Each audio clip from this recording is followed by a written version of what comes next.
What is going on? You're listening to episode 171 of the Nintendo Powercast. I'm your host, N64 Josh, on this very special episode. Guys, I was recently interviewed by another podcast known as the Switch Island.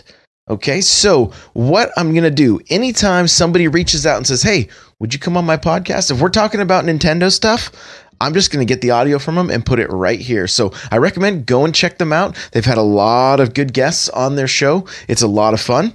But you get to listen to the episode that I was with them right here, right now on the NPC. So I'm going to leave it at that. Thanks for listening, guys. Let me know if you like this kind of thing. I'd really appreciate it. We'll see you in episode 172. Later. Welcome to Switch Island. It's another beautiful day here, and the island is filling up nicely with new inhabitants. I can see Rob, I think, over there in the distance, trying to shimmy up a palm tree. At least I think that's what he's doing. Joining me today on Desert Island Cartridges, I am lucky to be joined by none other than Danny Ward 2707. How's it going, Dan? Very, very well. How are you? The weather's fantastic. Oh, it's gorgeous, isn't it? We're very lucky. Yeah, it's beautiful to be here. Beautiful. Absolutely beautiful. And if I'm not mistaken, can you see that? Just a figure, a shady figure approaching in the distance over there. Is that the hardest working man in Nintendo podcasting? A legend in the game. It's N64 Josh. What's happening, guys? What's going on? Thank you so much for having me. Oh, thanks for coming. Thank you for coming all this way. That's such short notice as well. How did you find the boat trip over to the island? How was it? Was it okay? Choppy? I was sick most of the time, yeah. I don't do well in the water, apparently. I haven't got my sea legs yet. I don't do well yet. in the water. I don't do well in the water. No, I get really sick. We had a holiday in Aberystwyth, which is a weird place to play, in Wales. And we went on a fishing trip and I threw up for about 3.5 hours. Didn't fish. It's fantastic. Terrible story. Nice. To carry on. Oh, just wonderful. Interrupt your mid-flow. Carry on, Ben. No, it's fine. No, Josh, we're just, absolutely over the moon to have you here. We had Bobby, the Nintendo guru, last week. Yourself this week. We are, we just feel very blessed to be able to welcome you guys onto the island. Men of your caliber. And I know you know Bobby very well. Oh, yeah. You guys are working on something together? Is that a big secret or something? It's not really a big secret. No, we're just going to do something monthly. Like, I think we're recording, nice. I believe we're recording on Saturday. So, kind of taking a little bit of a deep dive into some of the history of Nintendo, looking more at maybe digging out some historic facts about certain games and then also games that were influential to us, and as far as like games that we played a lot as kids, that kind of stuff. So we're, just kind of, I mean, look, I want to try to cover the Nintendo news, the current stuff. I want to do some stuff that's like kind of evergreen, that you can go back to and watch anytime. And so, yeah. And then just interviewing people, it's just been, I decided this, I didn't like set a New Year's resolution. January hit and I was like, yeah. You are putting out content like you did set a New Year's resolution. You're right. A lot of interviews appearing in your feed now. A lot more content. You've got obviously the mini and the main show. It's like every other day. Do you ever sleep? Is the question. Sometimes about 3 hours a night. Sometimes. Seriously, that's excessive. That's a lot. It's terrible. Yeah. So, I mean, especially during the week, I try. I know it's not healthy, so I try not to, and I don't recommend people do this. But oh, you weren't joking. No. You were being deathly serious. Wow. Okay. Yeah, because I still work a 40-hour-a-week job, and so I will, and I have a family that I want to spend time with. Right. So I get up at 3:30, go to my job, work till 2. Yeah. And then, so from 4 to 2, I work my 10 hours, and then I stream from 3 to 6 or 3 to 10, depending on the day. That's Monday through Thursday. And then, so we'll mix in, we'll do call-in shows on one podcast, or we'll record a show on Tuesday. And then Friday, Saturday, Sunday, I have off from my normal gig, and so then I will come hang out on an island maybe, or interview. I started just reaching out to people on Instagram, jumping into DMs and just been like, hey, you got some killer Nintendo content on your Instagram page here. You want to come chat, or random people message me. Oh, I love the show. Cool. You want to come on? Are you serious? I'm serious. Yeah. Who would do that? Who would be audacious enough to do that? Yeah. Crazy. That's literally the way it happened today. It's just we caught you on a rare bit of downtime by the sound of it. Yeah, pretty much. But it's amazing. That work ethic is something we can learn from, definitely, as newcomers to all of this stuff. It's admirable, and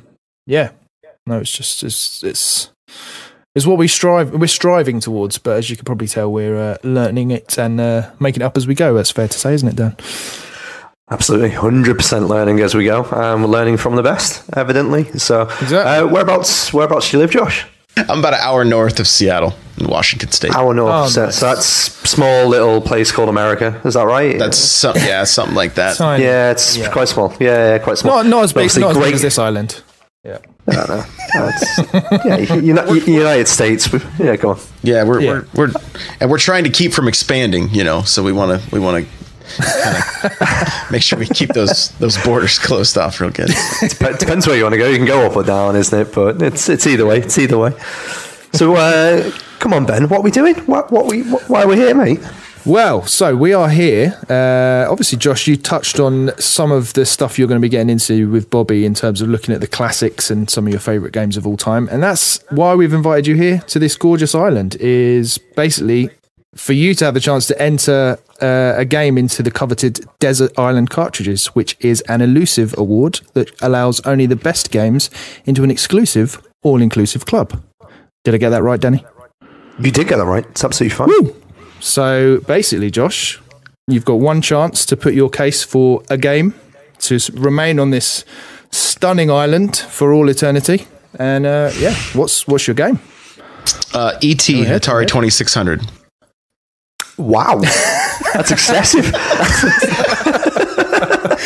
Oh, that is a curveball. Oh my god, that's about to walk out. Right. Okay. Louise. And thanks for coming, Josh. And that's the end of the podcast. The game that destroyed video games in '83 also destroyed a podcast in 2020. The great podcast crash. Yeah, it broke a man. That's what it did. It broke a man. Stop crying on the floor. No, I don't feel like I've had long enough to think about this question. I'll be perfectly honest with you. Like, what, 2 hours isn't long enough? Come on. This is tough, man. It's tough. It is tough. Yeah, it is. You did say there's Wi-Fi on the island, right? Or there's some kind of... There is Wi-Fi. And we should actually say existing games aren't allowed. So ones that have already been allowed onto the island. So that's Breath of the Wild. What did Bobby have? Animal Crossing New Leaf, didn't he? New Leaf. He did. What else have we got? What did Rob pick? Was it Stardew Valley and was it Baldur's Gate? Yeah, they're the four. They're the four so far. So as long as you haven't picked any of them, there's a chance you could get on. A small chance, but there's a chance. Small, but you might. Could be fine. Okay. All right. Go for it. Stake your case. No pressure. Well, man, this is rough. Do I get to play these other games that are on the island? Like, is this like a rental store? We'll share. Yeah, I think you can play. It's all friendly here. Okay. Because I mean, I'm going to stall a little bit here, but like doing the first Animal Crossing gives you access to a ton of other Nintendo games. That's a very good point. That's an extremely good point. Nice little loophole there. Yeah, so that's, I mean, that would be something that makes me think. If the island didn't have, so if it didn't have Wi-Fi, I was going to say, for me, I could play Mario Kart 8 Deluxe forever. Okay, yeah, good choice. I could race my ghosts, so it would be like racing another person. right? So you're already thinking way ahead of anyone else. You're inventing kind of friends for yourself, which no one else has done yet. Yeah, so that's amazing. I could try to race with like Luigi, and then set the ghost, and then be Mario, so that I could have a little rivalry going. Right. Yes. Even though it's just me. So it would be little for a while, and then eventually you would go out of your mind. Because can you imagine, like it'd be 20 years on the island, and you'd set that good a time, you would never be able to beat it, and you'd just be trying every single day to beat this time. Yeah, damn you, Ghost Josh! Drinking a coconut, throwing it back. Oh god, this game! Yeah, it would have been absolutely brilliant. I think you should pick that game. So that would have been my choice with no Wi-Fi, but with internet, I'm gonna have to go with Smash Bros. Ultimate. There we go. Yeah. He's gone for it. Wow. Yeah, I like it. That's the newest game we've had, isn't it? Mm-hmm. Yeah, months it is. old. Not heard of it, but bold choice. Yeah, tell us a bit about it, Josh. What is this? Is it Smash Brothers? Did you say? Yeah, If I say bros, some people don't like that. So Smash Brothers. Bros. Yeah. It's just, it has a few characters from some iconic games in the past, and they kind of fight each other, and I think there's a single player, but I haven't touched it at all. I'm not really sure, so I would have that to do. But I mean, since there's Wi-Fi there, you could be playing against people all the time. Like I've been playing right now. I feel like I've been on a deserted island with Smash since the announcement of Smash Bros. Ultimate. I jumped in. I didn't even dip my toes in the water. I just jumped in both feet and started playing 4 religiously, and then you did a lot of prep work. I mean, you took your Smash playing seriously, didn't you? You started a whole podcast prior to Smash coming out. Exactly. I mean that is dedication to the cause, definitely.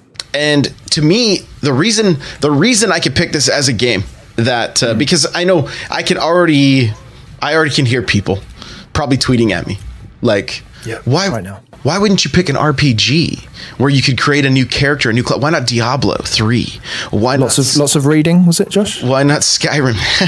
Maybe too much reading for me. All great games, right? Don't get me wrong. Yeah. Incredible games. But I view Smash, and I think it was there's one of the best Smash players around, Zero.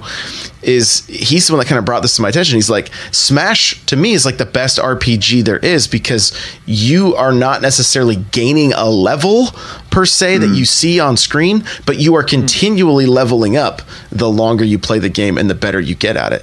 And so that's been totally like that. I've hit a point now with the game, trying to play more competitively and everything, that it's like I come to a new week and I'm like, here's what I'm working on. And when I can easily pull off a certain move or do what I've been practicing works out, then I move to the next thing, right? And then on top of that, now you have 80 some characters that you could do that with. You're talking hours and hours and hours. Infinitely, you could almost improve, forever. Yeah, and then if somebody shows up, now you can do multiplayer. Right? If they happen to show up on this island, they get stuck here with me. Hey, they're like, can I have a turn on Skyrim? I'm like, no, I don't want to get bored. You don't get to. Can I play Smash? Yeah. Can you put on some pants? That'll be all right. All right. Stop demanding things. Who are you, my mother?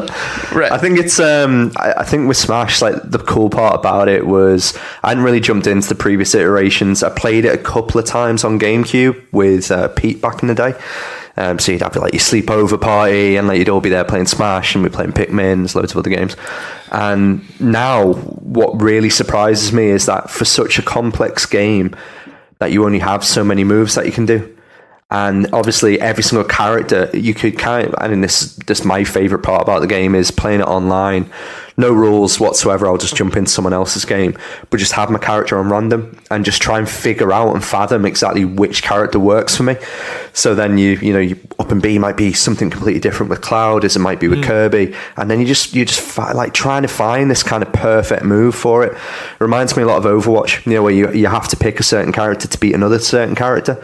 Like you come against certain characters in the game, and you're like, oh no, meta is so deep. Yeah, Sakurai, man, he knows what he's doing. He's a good guy, isn't he? He seems to know what he's doing. He's fine. He does know his stuff. And Josh, you touched on kind of getting into the competitive scene a little bit there. Am I right in thinking you're starting to enter tournaments and things like that? Are you taking an announcement?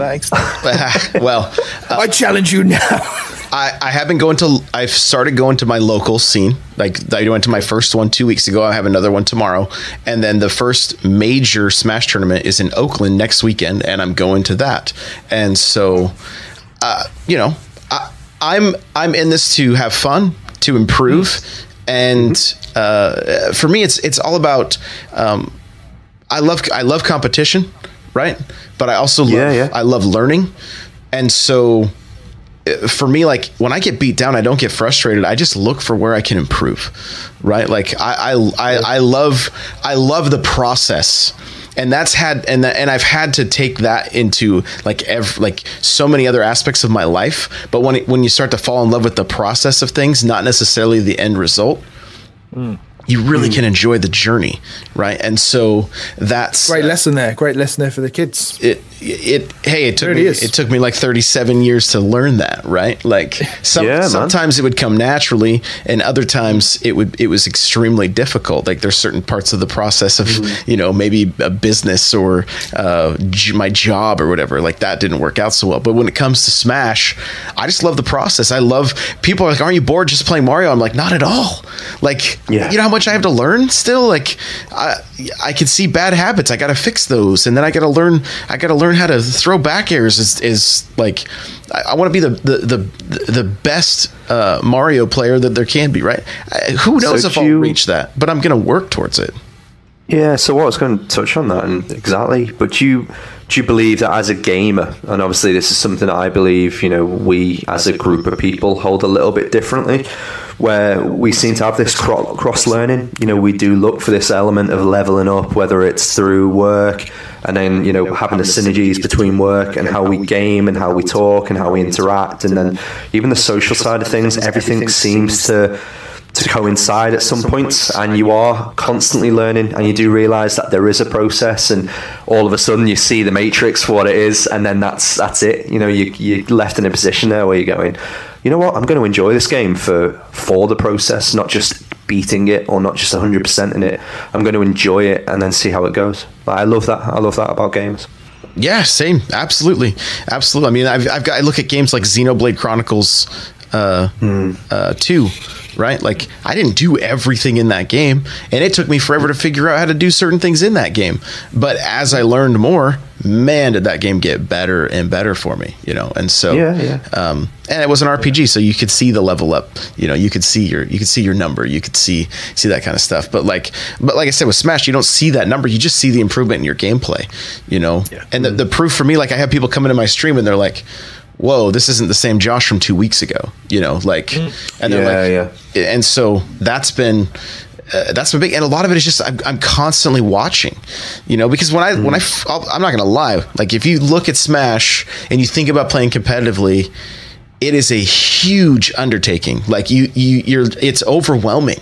It seems silly that a party game has so much depth, but there's so much to it, and it was like, okay, we're just going to start climbing this mountain.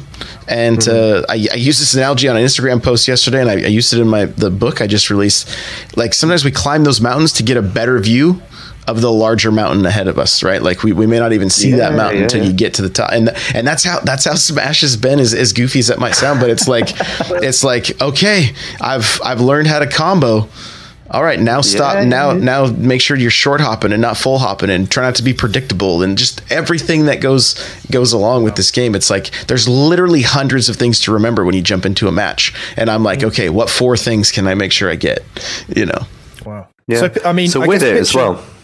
Go on, carry on. Go on, Ben.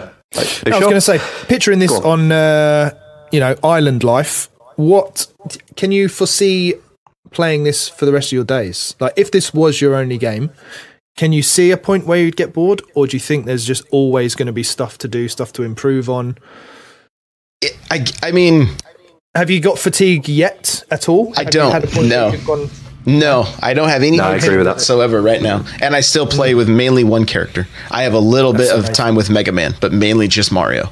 That's amazing. Yeah. And so, and I mean, look, I'm not the kind of person that plays through a game and then completes it and then starts right back over again. I don't typically. That's not typically me. There's only a handful of games that I've completed more than once. Other than when I was young and didn't have a choice because it was like the only games I had. So like Turtles 2, the arcade game, I could play that game, beat it, and start back up. Because I mean, one, I just loved it so much, and two, it was like, this is all I got. And it's different when you're a kid. You can watch the same movie over and over and over again. Oh yeah, when you're absolutely. But as an adult, and when you're spoiled for choice and everything's on tap, it's all there on the eShop. Theoretically, you can play a game for 15 minutes, buy a new one the next day, play that, and then never really get the full experience out of anything. But it seems like you're fully tapped into Smash. You're getting the most out of it, which is amazing and probably quite rare in this day and age, wouldn't you say? Well, I mean, even like I talk with people in my Discord and things like that, and they're kind of like, I had my fun. I had my it's a fun party game, or I can't win online, so it's not I've beat World of Light, so I'm I mean, but did World of Light give somebody 80 hours? Hopefully, and that's still a good. I mean, that's a good chunk. Your money's worth, isn't it? Yeah, I would say so. I would say Definitely. so. Interesting. Yeah, I was going to say that I got quite good at FIFA. Well, I've always been relatively good at FIFA anyway, as per anyone in Britain. Are you any good at FIFA, actually, Ben? Oh, I'm amazing at FIFA. Of course. Yeah, I'll beat you. I'll beat English. you. I have to. But yeah, I think when you get to that point of FIFA, like you don't take the losses very hard. You just enjoy, like you were saying before, the process. But what I was going to kind of touch on there is one thing I didn't know about Smash is Pete brought one of his amiibo round and loaded it into the game, called it Pete, and I've been fighting it and then storing it on this amiibo, and it gets better and it keeps on improving. And I can't beat it anymore. And it really annoys me. And I'm saying, I can't beat this. I'm genuinely strangling the controller, and it can't. Yeah, that's really frustrating. It's similar to what Josh was saying about battling his ghost. Yeah, it's exactly the same type of thing. Mario Kart, you're battling Pete's ghost. Man, constantly. I don't know. What game do you think could possibly come around, Josh? And I think this is more thinking of, because we haven't really had a full direct yet. So in 2019, what could knock you off your Super Smash Brothers perch? What's going to displace that time for you? If it just out of anything, if it got announced tomorrow? Oh, it's already been announced. Animal Crossing is my most played game on my 3DS. Really? There we go. Okay. Yeah, like Bobby. Of course, it makes sense now. Bobby's haunting us from not the graves. Just won't leave us alone with it. Might as well be. Yeah, I mean, Bob. it. And the thing is, like a game like Animal Crossing. Look, I have 4 kids. I have an amazing wife. At one point, we were all like, I think 5 of us were playing Animal Crossing together. Ooh. So it's cool. My son's first word. I've said this on my show, but my oldest son's first word, 3-syllable word, other than first 3-syllable word. I mean, he would say mommy, daddy, that kind of stuff. Yeah. Nintendo. Because when Animal Crossing starts on the GameCube, it goes Nintendo, right? And so that he would. I remember he was walking by the TV and he stops, looks, says Nintendo, and then goes on. And I was like, that was your first word? Wow. It's a son. That was a proud dad moment. Maybe it's not like it's not like every night you were just putting him to bed. I'll put him to bed, honey. Yeah. Nintendo. Playing it in his ears. Yeah, of course. No indoctrination whatsoever. I like it. Well, that I think. I mean, you're already off to a head start here, Josh, because we both do love this game. I know, Danny, it was one that we talked about being a possible game of the year on the island, right? It was very close. Yeah, lost out to Celeste in the end, which obviously is another Great game. But I think that was only really the recency of it. You know, we had that debate 2 weeks after Smash had come out, so it hadn't had quite enough time to gel with all of us yet. I don't think had it down. Well, so no, I don't think so. Here's another aspect of it, because you brought up Amiibo. Well, there's an entire community of Smash players that don't play the game. They train Amiibo and have them do tournaments together. Really? Okay, so that makes more sense now. Right. So now, if you're on the island and it's like, okay, I'm going to train Amiibo to fight. I'm going to play people online. I'm going to train multiple Amiibo and have my own tournaments weekly to see who can reign supreme. So you're back to pretend friends again. This is... This is stressing me out. It's really. It's like I can just imagine Tom Hanks in Castaway, and Wilson's just a blooming cloud Amiibo. Mario! Oh my god, no! N64 Josh had been cannibalized years ago, but his Amiibo lived on, and it's still battering everyone. And they've become intelligent beings and will eventually take over the Earth. Yeah. I'm down. Sign me. I like it. No, that's cool. So I guess, Dan, we need to decide. And to be fair, Josh, we've never rejected anything from the island. And we haven't rejected anything. However, that we have borderline rejected the food and the drink item, which is important. Oh, yeah, we need to, I nearly did do that. Yeah. Okay. Bobby said water. He did say water. Which is fine, because it's fine, perfectly fine. It's surrounded by salt water. He's going to want fresh water. That's, fair enough. It's a good point. And he also said that's all he drinks whilst drinking a soda on the stream as well. It was like, well, my mum brought me around. It was like, it doesn't count, Bobby. You're a liar. Yeah. Anyway, so should we decide whether this goes in and then do the food and drink thing, or the food and drink thing first? I think I need to know what food and drink he's going to have first, but before we even make the decision on the game, because it's important. Okay. Yeah, it's important. Because we can judge the game, but we need to judge your character, Josh. He lives from outside Seattle, which, from my understanding, is one of the best food places in most of America. Yeah. So, he's going to bring coffee, isn't he? Big, like, he's a man that lives near Seattle and sleeps 3 hours a night. He's going to bring a gallon of coffee every day, surely. Well, let's see, Josh. So that's not a joke. On the nights that I get about 3 hours of sleep, I usually go and get a 44-ounce iced Americano. and I literally sip on it all day long. Because if I take it too quick, it's game over. Like, oh man, it doesn't do anything to me anymore. Coffee it just makes me go to the toilet. No, well, there you go. I think that's just 30s hit you, and I either get too sleepy, and then I just need to go for a toilet. Right. So, what drink are you going to pick, mate? So yeah, Josh, what's your food choice then? So there is some kind of fresh water on this island, like. You can have Bobby's fresh water. That's there. Yeah, Bobby will share. Fresh water. We've got some sort of cider and something else. I can't remember. But just don't accept the water off Bobby if it looks slightly yellowish. That's all I'd say. Just yeah. Gotcha. No, he's been known. Okay. Yeah. Okay. So I mean, what else is on the island then with the water already? Anything? I think we've got ginger beer. We've got ginger beer. We've got a very obscure English beer as well. Yeah, that someone's brought on. But yeah. And what food did we have? We haven't had any hot shots, so we've had pizza, jerk chicken, and rice and peas. Jerk chicken.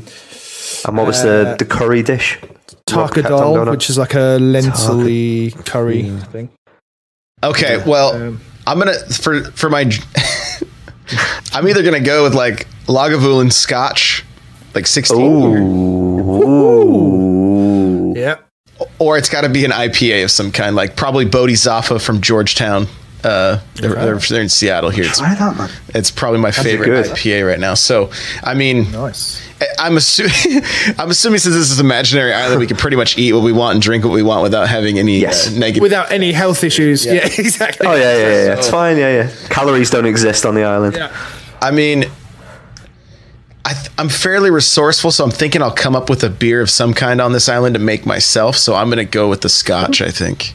Good choice. Very, very good choice. Yeah. Man after my own heart there. Love it. Yeah. Absolutely love it.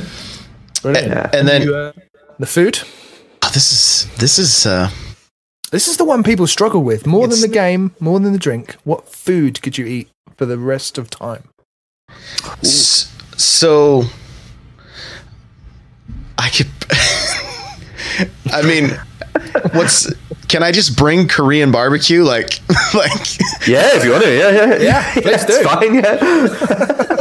Because there's so much variety there, and initially I would say like sushi or sashimi, but like if we're on an island, I'm gonna take a spear and go get myself a tuna and just cut that thing up and eat it raw anyway. So or touch it to the fire a little. But I think Korean barbecue maybe like.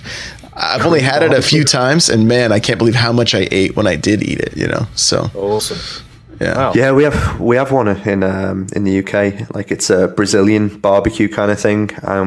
Again, we do not do food in the same way that the US does. We don't. We're not very good at it. You have this little card on the table, and it's either green or red, and you just turn it over based on whether or not you want meat. Yeah, and it has gotten to the point before. I've done a Homer Simpson, and the people have been like, "You've gone over the 2 hours. You need to leave." And I've been like, "Still on green, mate. Keep them coming. Go on. You're going to see something special tonight." I love it. So I like that. Guys just see it as a challenge, don't they? All you can eat. It's not. Oh yeah. Well, here's what happened. Here's what happened. I used to do a podcast for the game Destiny, and Bungie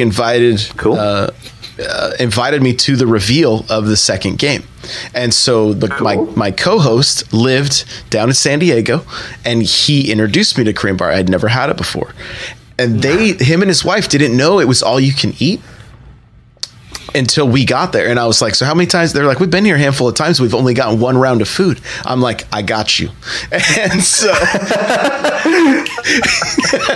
come on, mate, bring the tray. And they literally sat there while I kept eating. Like they were like, we can't eat anymore. I'm like, it's okay.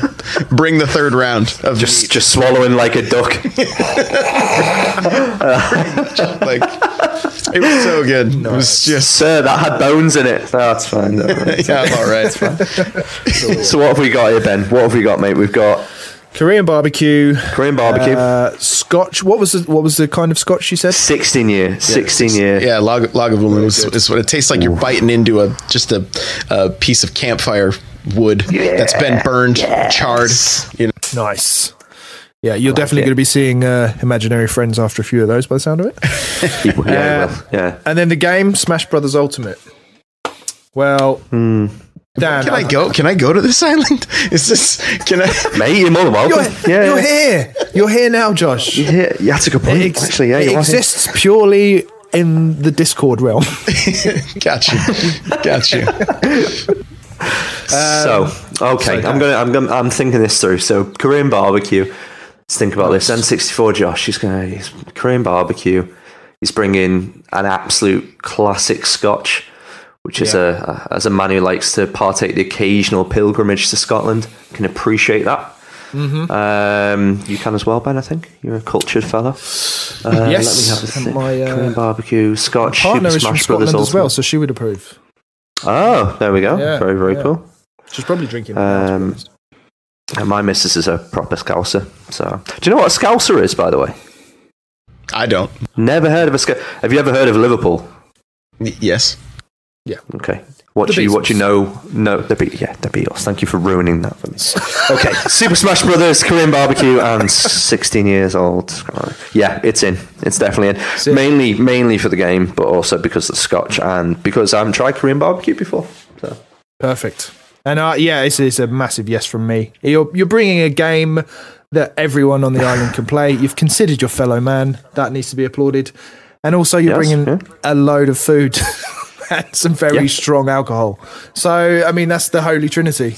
Amazing. So, yes, Josh, congratulations. It is in. They're all in. Well done. All right. Cool. Good job. Yeah, that's good. Do I get like a patch or something? A little sticker? We never really thought this far ahead. We should really do something. We should, okay. Yeah. If I eat all the Korean barbecue, do I get a t-shirt maybe? You get a t-shirt. And we'll order your ambulance for you. Just celebrating in the middle of the island on your own. Woo! So one other thing we ask from time to time, Josh, and while we've got you here, I'm going to put you on the spot. and ask, is there anything at all, a video game or otherwise, that you would like to ban from the island? That I would like to ban from the island. So we can kind of veto future guests if they say, oh, I want to put this in. And we can say, no. Josh said, nuh-uh, you can't. Josh disagreed. To ban from the island. What's funny about me is there's very few games that like I hate, right? It's good. There's something good in all of them, even the worst ones. You know. I mean, possibly, right? I mean, can we ban anything that's 99 cents on the eShop? That's a good shout. Until somebody comes along and picks Astro Bears. Such a good game.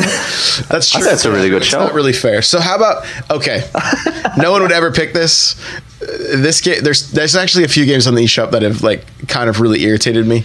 Plague Road, which nobody would pick, and Bouncy Bob. Bouncy Bob, just perennially sort of 90% off. Near the top of the charts all the time. Drives me crazy. They're literally knocking out somebody that's played a good game. That's 31, like on the top 30. That's what drives me the most crazy about that. Like somebody could actually be making money because they made a game that was good enough to be in the top 30, but they're 31 because Bouncy Bob is sitting in there. Yeah. I'm trying to think of what I would ban. It's not your turn as guest, Dan. Think about it on your own time. Right, okay, fine, fair enough. I'm joking. No, it's okay. No, it's okay. Come on. What would you ban? Want to ban him? You ban me? No, don't want to ban him. Yes, that's a good point. I ban Mark. That'd be funny. Yeah. Everyone else is coming off the plane. You get sent back like when Snoop Dogg tried to come to the UK. It's like, no, mate, felonies. Get back on. Terrible. Awesome. So one thing that we do like to ask as well is that sometimes a game hits a very special period of your life and it kind of coincides with good things that happen in your life. Yep. Has Smash kind of done that with you guys? I mean, you said you got the 4 kids going and you were playing Animal Crossing. Do you guys kind of muck in and play this as well? Or? So my wife hates Smash. Oh, right, okay. She just can't see her character. Like, it's not that she hates the gameplay and things like that. It's just that she can't keep track of her character. So I'll rewind a little bit. Gosh, there's actually so many games I could answer this question with that it's really hard for me to pick. As far as Smash goes, I mean, I've always just played casually. Probably the most fun I had prior to like really starting to learn the game and creating content around the game was Subspace Emissary with my boys. They were both super little. And they got so excited every time a new character would show up, and we would have to try to fight them to unlock them, you know. So that was if they see Smash, that's the first thing they want. They like the nostalgia kicks in, and they're like, "Oh, do you remember doing this?" I'm like, "Absolutely, I do." You know, I love that. It was real, just real good times. You know, when they were really young. Awesome. It's cool, man. That's very, very cool. Cool. Special. Beautiful. Yeah. All right, Josh. Well, we will not keep you any longer. You're probably tired from the boat ride over here, so make yourself at home and pour yourself a scotch. Barbecue. It's a Korean barbecue. Just get your man bib on. Pull up a plate. You'll be fine. I'm just taking the shirt off. Just who cares? Just let's all do it now. No. Real man. So, Josh, where can people find you online?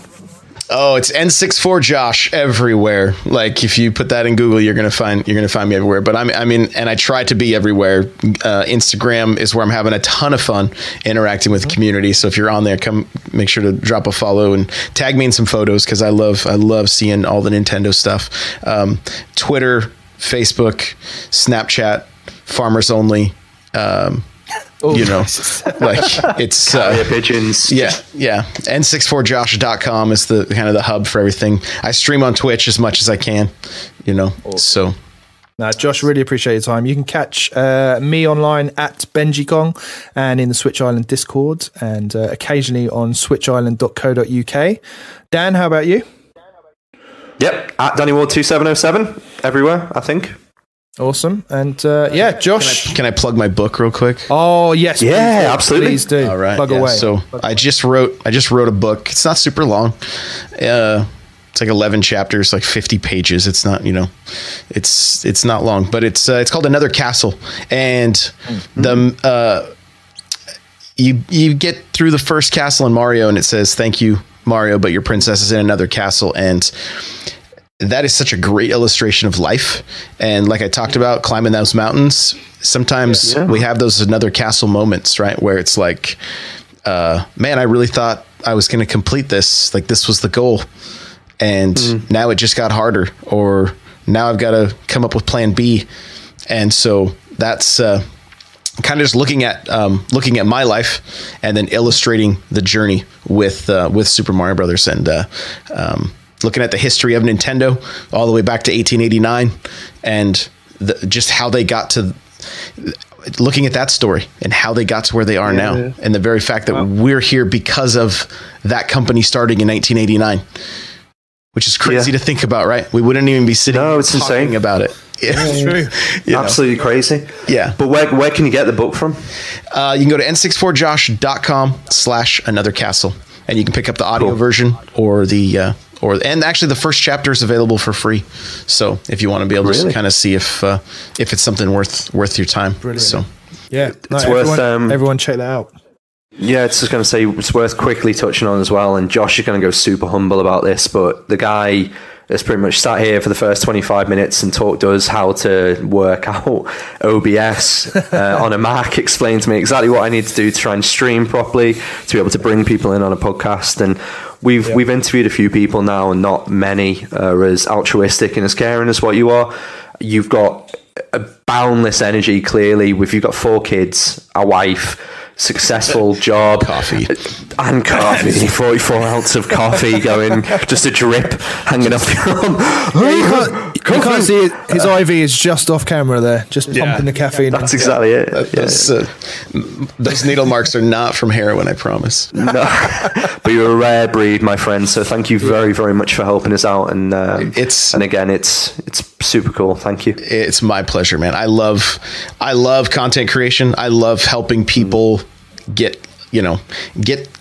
help them achieve their goals. Like we're all kind of in this thing together. That's the way I look at it. Like, I mean, none of this happens without each other sharing and helping each other. So it's that's what I'm about, my friend. That's it. Cool. Amazing. Josh, thank you so much. And thanks for having me.